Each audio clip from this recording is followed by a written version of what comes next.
Shalom, saudara yang dikasih dalam Tuhan, selamat pagi. Senang hari ini saya bisa berjumpa kembali dengan saudara dimanapun saudara berada. Dan pagi ini saudara, kita bersyukur untuk hari yang baru yang Tuhan sediakan untuk kita semua. Sungguh besar anugerah dan penyertaan Tuhan di dalam kehidupan kita. Mari saudara, sebelum kita merenungkan kebenaran firman Tuhan, kita berdoa terlebih dahulu. Bapa kami di sorga, kami mengucap syukur kepada Engkau untuk kasih-Mu, untuk penyertaan-Mu, untuk berkat-Mu Tuhan sepanjang malam. Dan Kau telah bangunkan pagi ini dengan tubuh yang sehat. Tuhan, kami mengucap syukur kepadamu. Mari kembali pada hari ini Engkau berbicara pribadi lepas pribadi lewat kebenaran akan firman-Mu. Di dalam nama Tuhan Yesus, kami berdoa dan kami mengucap syukur. Amin. Saudara, perenungan kita hari ini terambil dari Lukas 19 ayat yang ke-8. Saya akan bacakan untuk kita bersama. Tetapi Zakheus berdiri dan berkata kepada Tuhan, "Tuhan, setengah dari milikku akan kuberikan kepada orang miskin, dan sekiranya ada sesuatu yang kuperas dari seseorang akan ku kembalikan 4 kali lipat." Saudara, Lukas 19 ayat 1-10 menceritakan tentang seorang bernama Zakheus. Zakheus, saudara, adalah kepala pemungut cukai dan seorang yang kaya. Seorang pemungut cukai pada waktu itu adalah jabatan yang sangat dibenci, saudara, oleh rakyat dan pemimpin Yahudi karena dua alasan. Pertama, pemungut cukai dianggap sebagai pengkhianat bangsa Yahudi karena mereka bekerja sama dengan penjajah, yaitu bangsa Romawi. Yang kedua ialah pemungut cukai biasanya adalah orang yang menipu karena menarik pajak lebih dari yang seharusnya. Dan posisi Zakheus saat itu adalah kepala pemungut cukai, arti bosnya, sehingga dia semakin dibencilah oleh orang-orang Yahudi, bangsanya sendiri. Bagi Zakheus, yang penting dia kaya, memiliki banyak uang, dan hidupnya berkecukupan. Saudara, semua orang membenci dan menjauhi Zakheus, sehingga mungkin Zakheus mengalami kekosongan dalam jiwanya, sekalipun ia memiliki harta yang berlimpah. Tapi sekalipun Zakheus orang yang dibenci oleh orang banyak dan dianggap sebagai orang berdosa, tetapi di mata Tuhan, saudara, dia berbeda. Tuhan Yesus di dalam perjalanannya dengan sengaja masuk ke kota Yeriko untuk bertemu dengan seorang bernama Zakheus. Dan ketika Tuhan melihat Zakheus yang ada di atas pohon, Yesus berkata kepada Zakheus, "Zakheus, segera turun, sebab hari ini aku harus menumpang di rumahmu." Oh saudara, ketika semua orang membenci, menjauhi Zakheus karena dianggap sebagai orang yang berdosa, tetapi Yesus, Tuhan, berbeda. Yesus mengasihinya. Tuhan mencari dan menyelamatkannya. Saudara, inilah tujuan Kristus datang ke dalam dunia, bahwa dia datang untuk mencari dan menyelamatkan yang terhilang.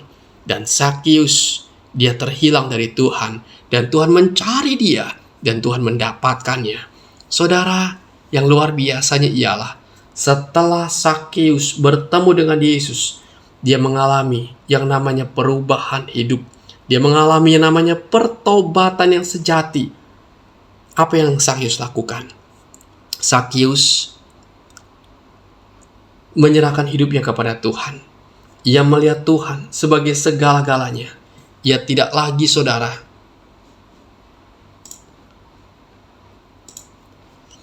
memandang dirinya, karirnya, hartanya sebagai segalanya. Ia sadar bahwa apa yang dilakukannya selama ini adalah salah. Sekarang ia sadar bahwa Allah mempunyai rancangan yang jauh lebih besar, yang lebih agung di dalam kehidupannya.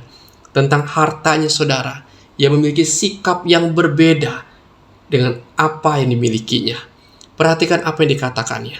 Tuhan, setengah dari milikku akan kuberikan kepada orang miskin, dan sekiranya ada sesuatu yang kuperas dari seseorang akan kukembalikan 4 kali lipat. Saudara, inilah perubahan hidup yang Zakheus alami. Bahwa dia tidak lagi berpusat kepada harta dan demi harta, uang dan demi uang, berfokus kepada hidupnya, tetapi dia mau hidup menjadi berkat, tidak lagi mau merugikan orang lain.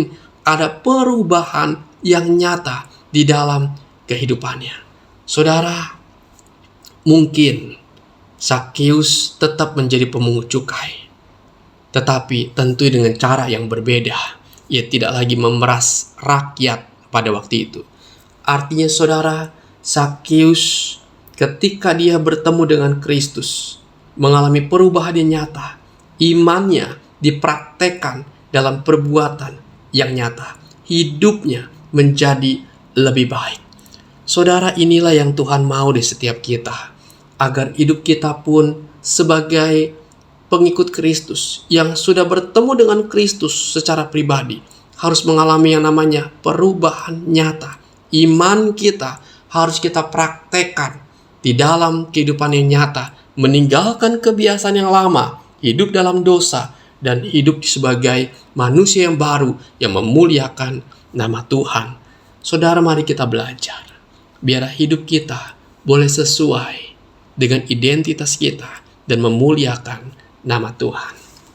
Kiranya renungan ini saudara boleh memberkati saudara sekalian. Mari kita berdoa.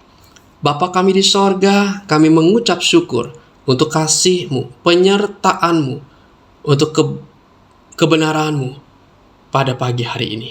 Materaikan dalam hidup kami Tuhan, untuk kami boleh berjalan dan mengalami suatu perubahan yang nyata sebagai anak-anak Tuhan. Hidup menjadi lebih baik. Iman yang kami miliki biar boleh kami nyatakan di dalam tindakan nyata kami, mengasihi Tuhan dan mengasihi sesama. Tuhan, terima kasih. Kami berdoa untuk saudara-saudara kami dimanapun mereka berada. Jamah mereka, lawat mereka yang sakit ya Tuhan, sembuhkan mereka. Yang bergumul dengan masalah ekonomi, Tuhan buka jalan, Tuhan buka jalan, bukakan saluran berkat-Mu, cukupkan segala keperluan yang ada. Tuhan tolong mereka yang bergumul Tuhan, masalah keluarga, Tuhan juga berikan pemulihan, berikan pengampunan. Terima kasih Tuhan, kami bersyukur kepada Engkau. Inilah doa kami.